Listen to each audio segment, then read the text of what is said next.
Welcome back to our discussion of humanism in the 21st century. Today we are looking at Chapter 5, the concept of the other and the formation of otherness. This dovetails really nicely with our previous discussion in Chapter 4 of language, linguistics, semiotics, science systems, and representation. The structure of representation, as we found, is a system of differences.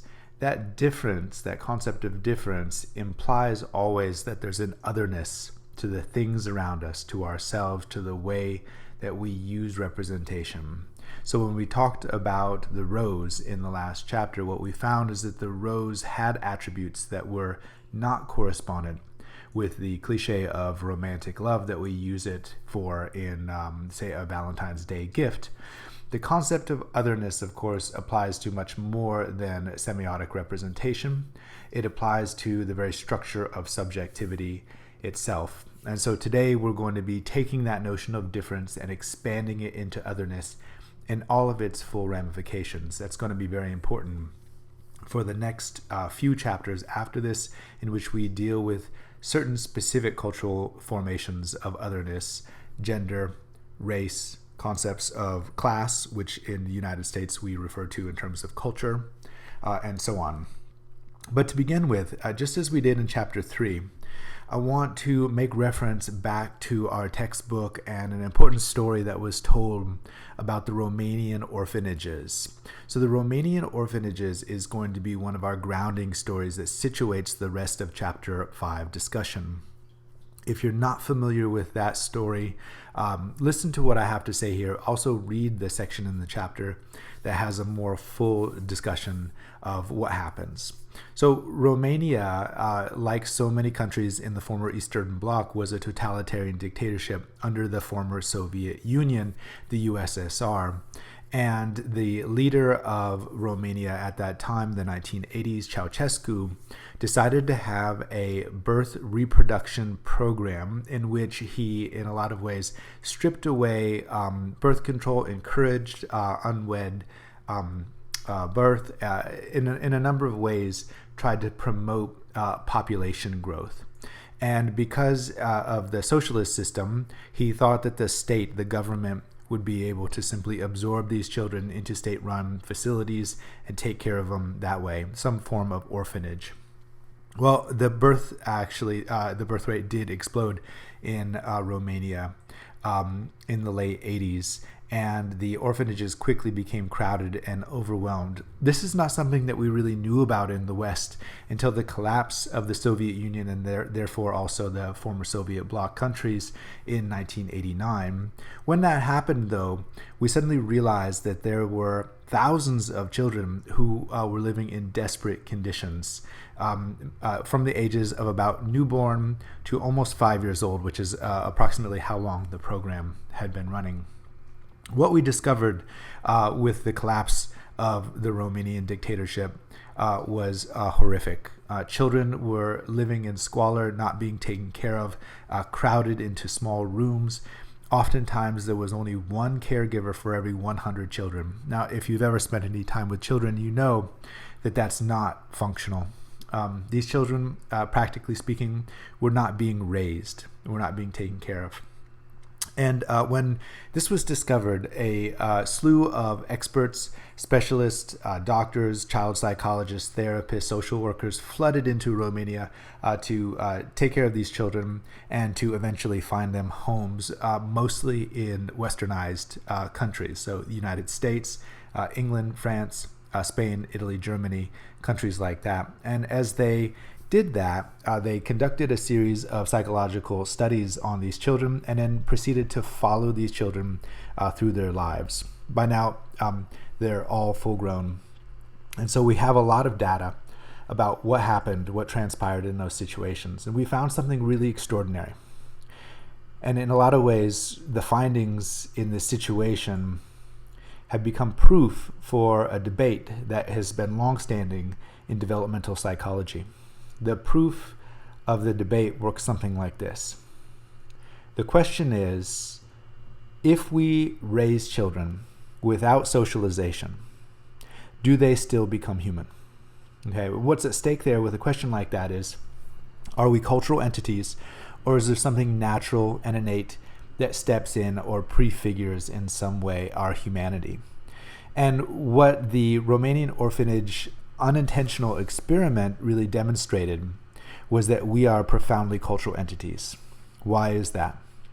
Because the children who were not raised within a certain window of development, they were not raised with human interaction and care, they developed a number of problems that we regard as serious. Learning problems, problems of control of emotions, socialization, so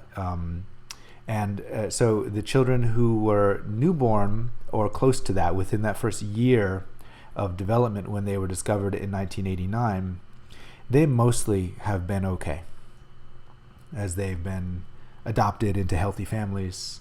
The children who were 1 to 2 to 2.5 exhibited and have continued to exhibit in their life some problems, but mostly they've been functional. The children who are 3 and older, however, when a lot of those developmental windows of possibility for learning close, those children have exhibited oftentimes severe problems. Problems of emotional expression, problems of language and communication, problems that we regard as learning disabilities, and these have affected their life dramatically ever since. So even with the adoption into healthy functioning families, these children, after those windows of development and learning had closed, had lost certain attributes that we regard as foundational to being human in today's society. And the reason that that matters so much for developmental psychology and the discussion that we're going to have today is that it tells us something very important about who we are as people.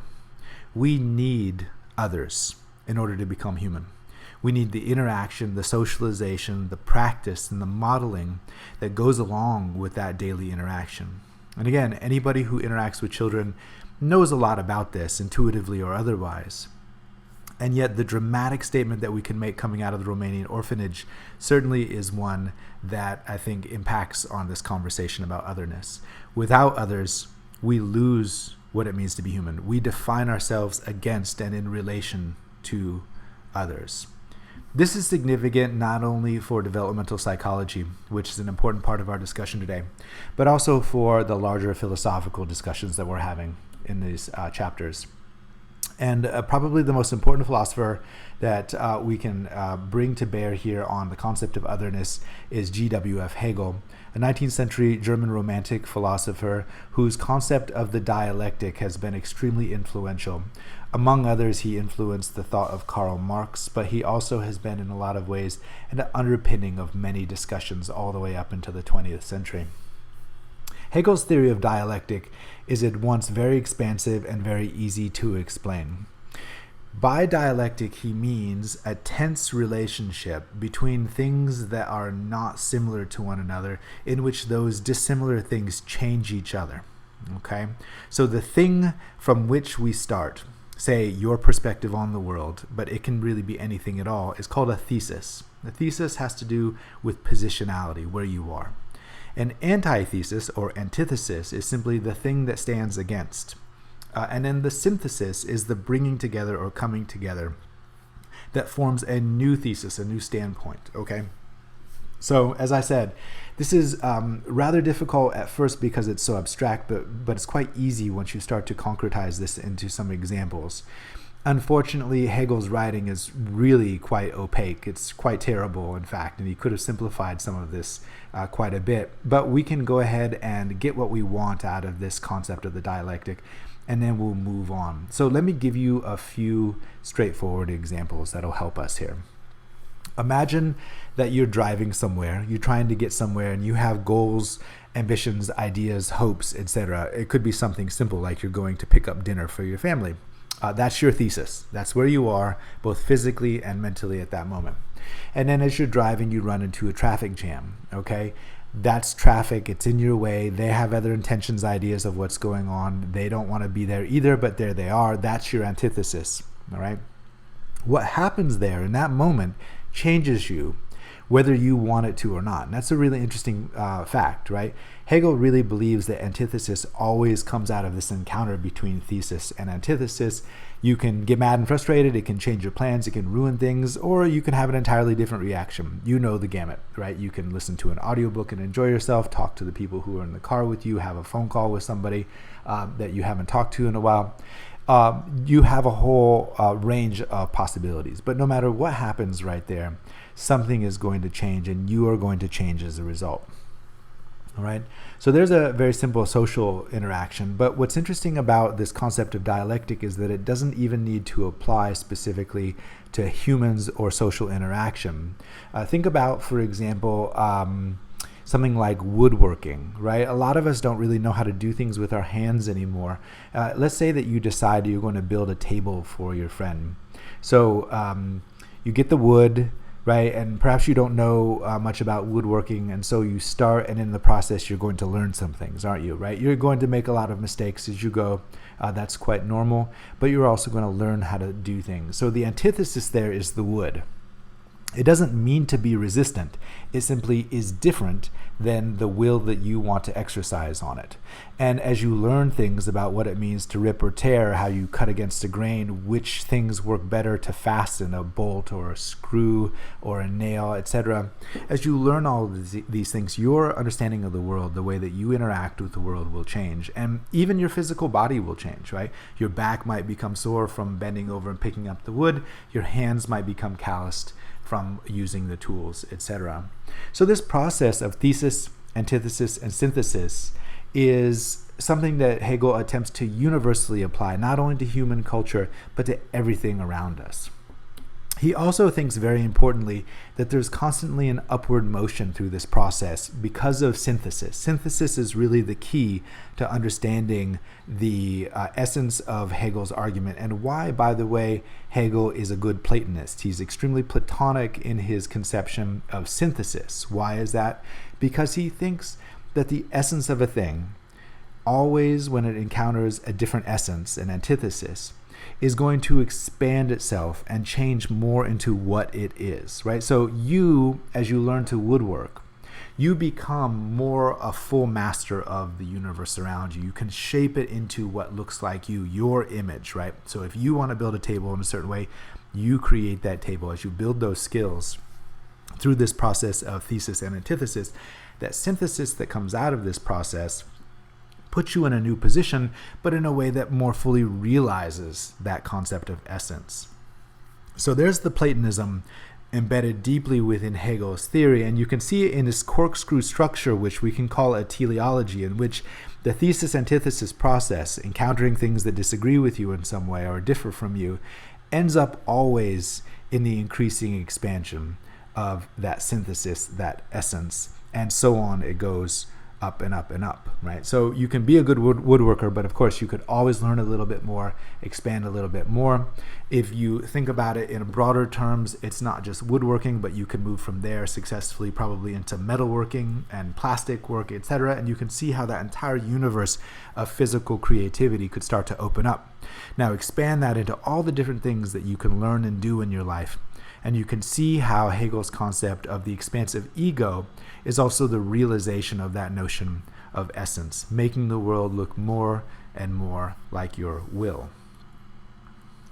Now, this was a powerful concept that influenced, as I said, many different thinkers, especially in the 19th century. It influenced the rise of nationalism, which fundamentally believes that nations are opposed to each other. One nation needs to encounter another, often in some form of conflict, military, social, cultural, economic, etc.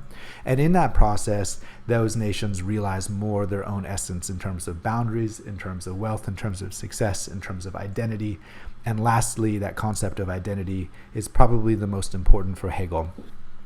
But in the early 20th century, at that key benchmark shift that we've been looking at over and over again, the early 20th century when Friedrich Nietzsche was writing, when Saussurean linguistics was discovered, when Henri Bergson was questioning the structure of memory, when all of these thinkers were working on these projects that ended up being contrary to Plato and Platonic theories of eidos, another theorist, Sigmund Freud, showed up on the scene, right? And Sigmund Freud's concept is that otherness is something that is very closely associated with our sense of self. So whereas Hegel saw that otherness is outside and adversarial and some structure in a way that allowed us to develop synthesis, Freud made an extremely important differentiated argument here. He argued that the other and otherness is integral to our very sense of self. Now, this should sound a little bit similar to the social psychological observations from the Romanian orphanage. That's because psychoanalysis is the bedrock for many of these assumptions. How does psychoanalysis work? What's the core assumption underlying it? Well, it's the notion that we are not whole integrated entities, nor can we ever synthesize those differences, okay? Nor can we ever synthesize. That's really important because remember, Hegel also is willing to grapple with difference, but he wants that difference always to be reassimilated into the concept of sameness or identity. For Freud, the ego, which is simply the Latin word for I, is always differentiated from the id, which is the Latin word for it. But the important point for Freud is that we have this id element in us, this aspect of us that's not human, but nonetheless is very much there. And that id structure is foundational to who we are and yet not part of us. Now, that, again, should seem a little bit strange, at least at first, because of our Platonic training. Psychoanalysis is universally accepted in the world of science and social sciences, but I wouldn't say in terms of socially and culturally it's universally accepted. And I think that there are good reasons for that resistance, right? It stands against our Platonism, our inheritance philosophically and socially, and also some of our emotional experience in the world. It's strange to think that there's some part of ourself that simply doesn't actually correspond or work with our notion of our goals or our identity. But in summary, what Sigmund Freud argues is that contradiction is inherent to selfhood. Contradiction is inherent to selfhood. It's important to note here that many of Freud's theories have been surpassed, right? We've developed nuances and complexities that really should be taken into account. So it's not as though Freud's theories in sum total are still completely valid. But his core insight that contradiction is inherent to selfhood is very much the foundation or bedrock of psychoanalysis, social psychology, developmental psychology, and the other related fields. Now, instead of just taking Freud's word for it, let's go ahead and investigate, just like he would, some of these theories and ideas. And probably the best or most interesting place to start from our perspective is what Freud called the uncanny. Uncanny for us is not really a commonly used word anymore. Maybe we'd use something like creepy or strange or paranormal. It just really depends, right? It's fragmented. For Freud, in the early 20th century, he would have used the German word from his Austrian German, unheimlich. Unheimlich means unhomelike. If you we have some German roots in English, so you can hear the words a little bit. Heim, right? Heimat as home. Unheimlich means unhome-like. And Freud was very interested in that similarity to homeness, but the unhominess of that homeness. Okay, so think about this in terms of, say, something like a doll. When we're children and we're safe, living in our homes, exploring this emergent subjectivity that we have, a lot of times we'll become attached to some object, like a doll. That doll, for us, when we are children, before we develop a normative psychology that we think of as an adult psychology, that doll is living in the sense that we don't make strong differentiations between things that we're attached to that are unliving and things that we're attached to that then become people for us or social relationships for us. That distinction isn't really there for children early on. So many, if you've ever watched children play, right, many of their inanimate objects are actually animate within their psychological framework. They'll make them talk and interact. My little boy sometimes will stay up late into the night playing with his stuffed animals and sort of having conversations with them and things like that. It's cute, it's sweet, but in a normal psychological context, that's actually very strange, isn't it? Right? That's not something that we think of as normal behavior in an adult. Well, Freud is interested in this because we have many of those kinds of elements in our childhood where in our home life, in the baseline structure of our subjectivity, is this experience in which we at first have things that are inanimate that become animate for us, and then later on we differentiate again. Those things become other from us. But Freud asks, what happens when those things that used to be animated for us are suddenly reanimated, but in our adult life? Well, that's a moment in which they become uncanny, creepy, scary, horrible, right? And how many movies, horror movies specifically, have some sort of doll that comes back to life in some way? Sometimes it's funny, sometimes it's supposed to be horrific. It's always strange, though. The strangeness is the uncanniness there. And this is something that we know culturally in all kinds of different contexts. For example, one of the ways that we still use the term uncanny is with what's called the uncanny valley. And social psychologists have observed for a little while now that when you have something that looks like a person or acts in some way in a humanoid manner, at first, perhaps it's cute, right? Think about, for example, how our iPhones have all these little interactive elements and make little noises for us to let us know what's going on. That's all fine, right? But as these things become more and more human, there's a moment at which they dip and they become creepy and strange. If you've ever watched those videos about robots with faces and things like that, when they try to smile or do something human, we find it terrifying or bizarre rather than comforting or interesting. So if something, looks like a robot in a robotic way, we're fine with that. As soon as it mimics a human without actually achieving that full normal humanity that we're expecting to see, it dips down into that uncanny valley experience. And interestingly, in our world today, the movies and television that we have is generally obsessed with the concept of the zombie or the corpse, right? We watch a lot of horror movies. There's a lot of material around that. And all of it, at the end of the day, comes back to this concept of the living dead or the undead in some way. Very much like the doll, right? That's supposed to be inanimate and then suddenly becomes uncanny when it reanimates in that way. Right? I've watched quite a few Disney movies, and I've always wondered, if Disney is creepy because it relates to children and children's worlds, and it deals a lot with the psychological, right? Children are full of these elements of developmental psychology as they're learning how to become human. Here's a video that I find fascinating that I suggest that you watch that actually talks about the backstories for many of these Disney films. And what's interesting about these stories, the stories that originate the films, is that they were children's stories long before Disney existed and turned them into movies. But these stories actually have an unconscious element in the sense that they have something uncanny, dark, sinister, terrible about them. A lot of times it's violence.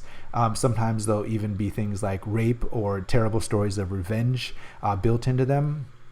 Stories like Rapunzel or Cinderella or Hansel and Gretel are actually not very innocent and very sweet stories. And it raises, I think, two interesting questions. One, why were children interested in this kind of stuff in the first place, right? These stories were handed down from generation to generation. What in them were speaking to children? And then secondly, why did Disney choose to evacuate that complexity, that dark inner part of the story in their retelling, right? Why did they get rid of those elements? And since they did, could we call those elements that they've gotten rid of a kind of an unconscious element to these very sweet Disney stories that we're all so familiar with? So you can see here that psychoanalysis has a lot of social uses as well. If we start to think about contradiction as inherent in selfhood, we can start to explore the way that our minds are actually populated by things that we're not entirely familiar with or comfortable with, right? Freud's starting place for psychoanalysis was dreams. The dream world and the analysis of dreams really intrigued him. And until Freud, we didn't have a lot of good reason for understanding how dreams worked. Why were they so strange? Perhaps they're prophetic. Perhaps it's just nonsense, right? Different cultures, different times had different interpretations. But Freud's concept of how dreams work actually was very suggestive, and I think it's continued to have some impact on the way that we think about dreams today, that it's some sort of expression of our id world, right? And what he noticed is that in that id world, we don't make binary distinctions in the way that we do in our normal adult functioning. That's very important because, as we have seen, binaries are ways of stabilizing what otherwise is socially a groundless meaning. In our cultural concept of who we are, we use those binaries in order to create meaning that is important for our symbolic universe, and also important for the way we develop social distinctions and our own sense of identity. The foundational moment of distinction in our world is between self and other, right? That's the primary binary structure that we have. When children are first born, they don't understand the difference between self and other. That's why dolls tend to be animated in their fantasy world. But as we grow up, we realize that those binaries are very important. Well, in the id world, Freud argues, I think very interestingly, we do not make those distinctions, right? So the other is what eludes our consciousness and knowing. It's what resides outside the sphere of our culture and our community. And this is a concept that we can now talk about in more social terms as well, specifically through a theorist named Julia Kristeva. Kristeva's theory of abjection is very powerful here. It starts out with that relationship between self and other that children start to formulate, right, as they develop into humans. And that development, that human development, involves accepting certain things as self and rejecting other things as not self. When children are born, they don't really know when they have soiled themselves. They don't know when they've peed on themselves or thrown up, which for some reason for babies is called spit up, but it all seems like throw up to me, right? So babies are doing these things and we accept that because they're learning, right? We assume that they're learning eventually how to make these distinctions, but it does take quite a while, right? Potty training is a complex process for children, etc. So these processes are ones by which they learn what abjection is. Abjection means to cast out. Yektere, to throw, ab, away. So to throw something away from yourself. And once you become an adult, you learn that poop is disgusting and bad, right? So you sort of go into a special room and, right, try to hide the smells and things, and then you flush the toilet and you never talk about those things in polite culture. And similarly with all the other things that we learn are gross. What's fascinating about abjection, though, is that those things, at least at first, are very close to us. Those are things that we start with, right? That the fecal matter is in our bodies before we defecate. And similarly, if we vomit, right, that's food that's partially digested, and a lot of the smell that we associate with vomit. And I apologize, by the way, in this part of the discussion, if you have a sensitive stomach, right? I understand you're probably going through some of those feelings of abjection even as we're talking about this. But the smell of vomit is actually mostly the acids of your body. So literally it's part of you. But when it's in the wrong place, when it's outside of you, it becomes an object of abjection. Kristeva starts with this point, and she shows how socially we learn to create these structures of abjection for really good reasons, right? We want to separate ourselves from these things for all kinds of reasons, from health to social norms to rituals to values, etc. But what's interesting is that abjection also applies to other things in our culture as well. What we abject sometimes are things that we find unacceptable, bizarre, or strange, and sometimes those are human beings too, right?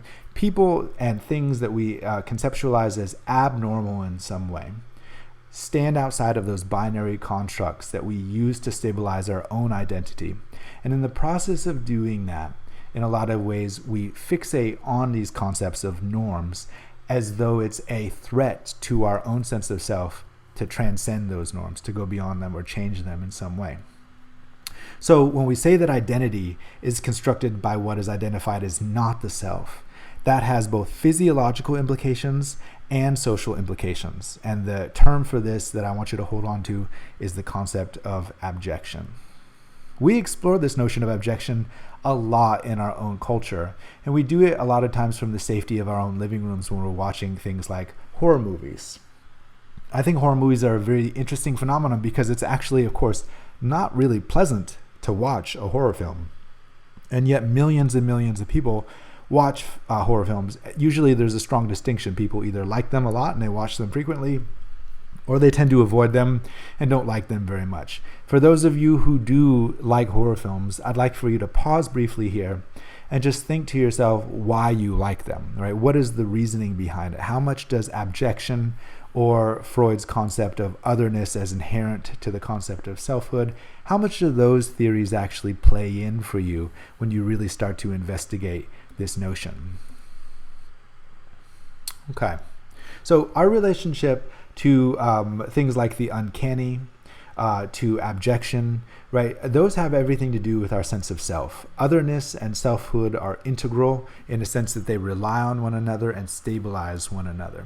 And this has a lot to do with our concept of self and how we present it, right? Early on in this class, we discussed this concept of selfhood in terms of the roles that we play. And I introduced a term at that point, persona, which comes from the Greek word mask. Our notion of personhood today is closely bound up to authenticity from that word autos, or self, but our notion of persona contains a bit of a contradiction here that we should be aware of as we develop this discussion. Our sense of self is also a mask that we wear socially. That's why we use the word persona. The concept of theater is born in Greece, where they did wear the mask, the persona.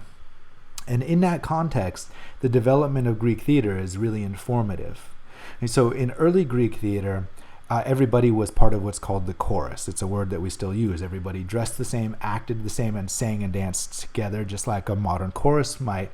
And then about 500 or 600 years before the birth of Christ, in this really important development in central Greek culture, especially in places like Athens, right, we had a new development in the theories of Greek theater and the way that it worked.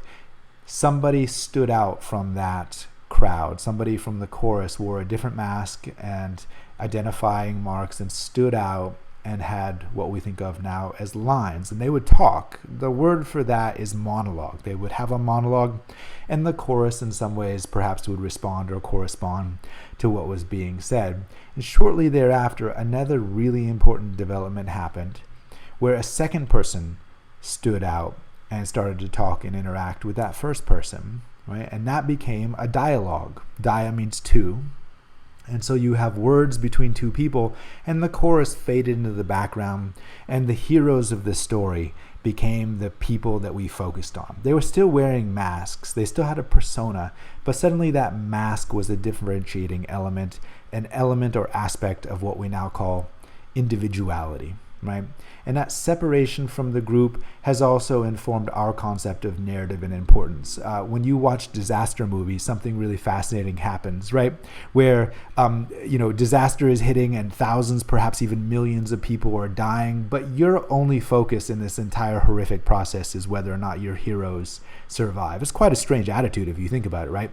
All of these other people matter too. Of course you feel that way if they were the heroes of your story.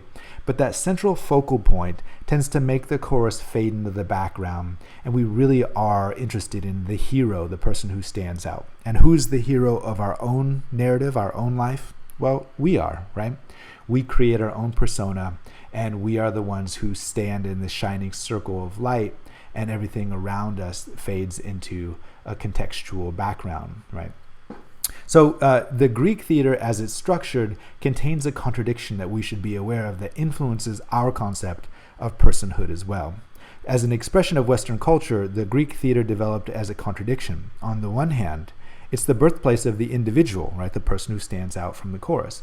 But on the other, it's a fiction that displays the individual as a mask or a persona. These are roles that we're playing, including the role of the hero.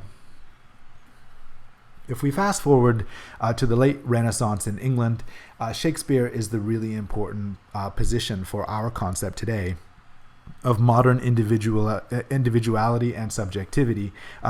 His concept of individuality is wonderfully expressed through his characters.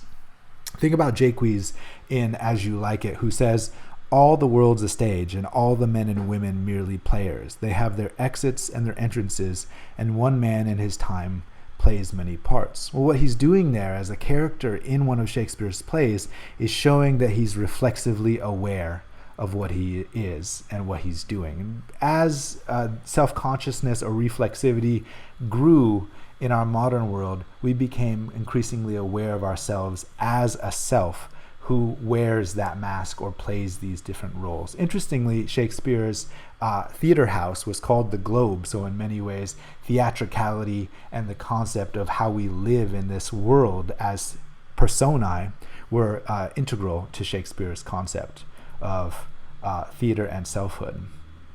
If we move again into the 20th century, we can take another step. This reflexivity becomes what later we can call a mise en abîme. When we try to think about the concept of self, we can ground it against others, the background of the chorus, the person that we're in dialogue with. But at the end of the day, there is no grounding moment. So mise en abîme is a French term that comes from the concept of putting two mirrors against one another. If you've never tried this, you should go ahead and do it, right? What you get is an infinite recess. How do you know which one of the frames in that mirror is the real one? Well, you don't actually, right? If you look at the picture that I've got here, this could just be another mirror image, but you have to choose a frame, right? You have to choose a frame somewhere. The mise en abîme, the choice of the frame that we make for our reality, is definitional to who we are, but it's not grounded in some foundational reality. It's grounded in a structure of otherness, how we relate to others, how we conceive and separate ourselves from those others in order to create a frame for our world, what is normal to us, what values we have, what we think about ourselves in relation to others. Those things require this concept of otherness, and so they're framed by that psychoanalytic structure of abjection and how we relate, right? How we relate to others and otherness. In many ways, this leaves us groundless, right? As the Taoist philosopher said, once I dreamed that I was a butterfly, but who is not to say that it was the butterfly dreaming of me, right? We can't necessarily know what our reality is in the context that we've been discussing. And yet we do feel that our relationship to ourselves and to others is a form of grounding. It's a way of situating ourselves. That's because our culture forms our sense of self, right? We need those others. Coming back to the Romanian orphanage, we need that notion of who we are in order to be who we think we are in our culture. The roles that we play make up the person that we are.